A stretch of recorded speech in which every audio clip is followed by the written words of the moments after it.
More than a dozen jet ski riders took part in an epic trip from Weipa to Thursday Island, destination Papua New Guinea, and back around the tip of Australia.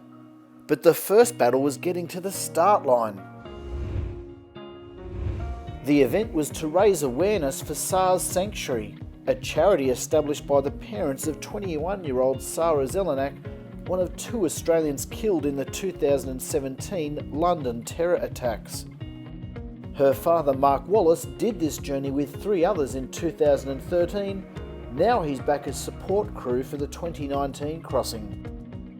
The jet skis and their road crew first had to get to Weipa, about a 20-hour drive northwest of Cairns on the other side of Cape York.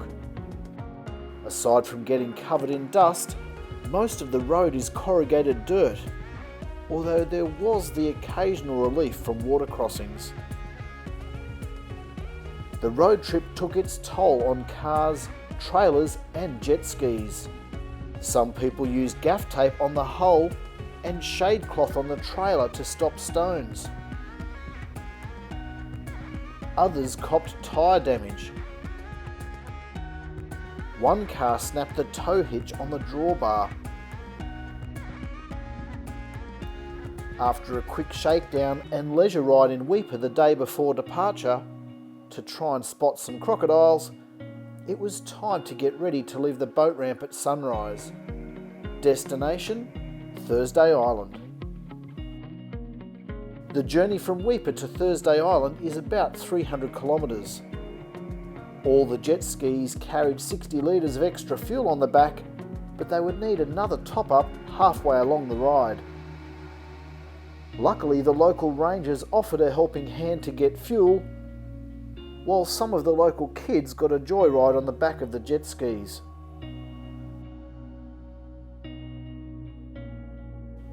After a decent break, it was time to cover the second half of the run to Thursday Island.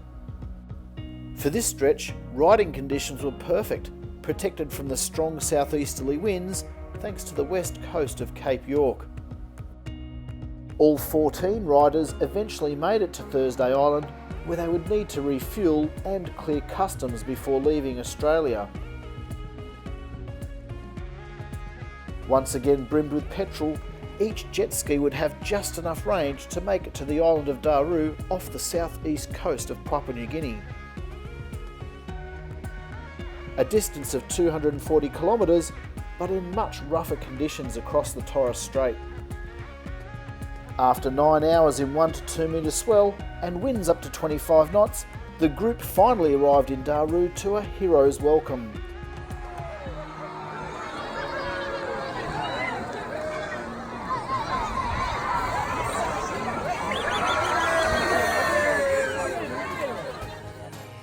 But there would be no rest on arrival.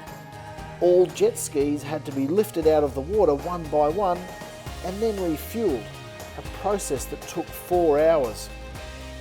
At sunrise the next morning, the process was reversed, except this time the jet skis were heavier as they were full of fuel. Perhaps the most incredible achievement of all, among the 12 riders was 16-year-old Chelsea Brown, daughter of one of the organisers and believed to be the youngest person to make the crossing by jet ski. After another 9-hour, 240-kilometre ride in even bigger swell and higher winds, the riders eventually made it to the sanctuary of Roko Island, just off Punsan Bay, just south of the tip of Australia on the western side of Cape York. After a well-earned rest day, the riders made a symbolic trip around the northernmost point of mainland Australia, cheered on by the road crew that helped make the event possible. Few jet skis ever get to see this part of the world, as the nearest boat ramp is about 60 kilometres southwest of the tip at Seisha. The journey would eventually continue down the east coast before finishing in Port Douglas a week later, but more than half the jet skis pulled up stumps early. Weather conditions were getting worse, and most participants were battered and bruised after 3 days in a row of long-distance ocean riding.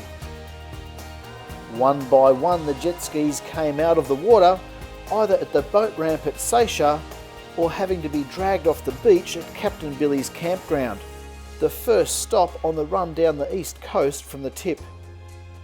In the end, 5 jet skis remained for the rest of the 16-day journey. We pulled stumps after the run from Weipa to Thursday Island, Papua New Guinea and around the tip. While being in a car was more comfortable than being on the water, it was still no easy run, with the drive from Captain Billy's back to Cairns taking the better part of 16 hours due to mostly corrugated roads, work zones and other unexpected delays. After arriving in Cairns just before sundown, having spent a week in the dust, it was time for a well-earned shower for all parties concerned.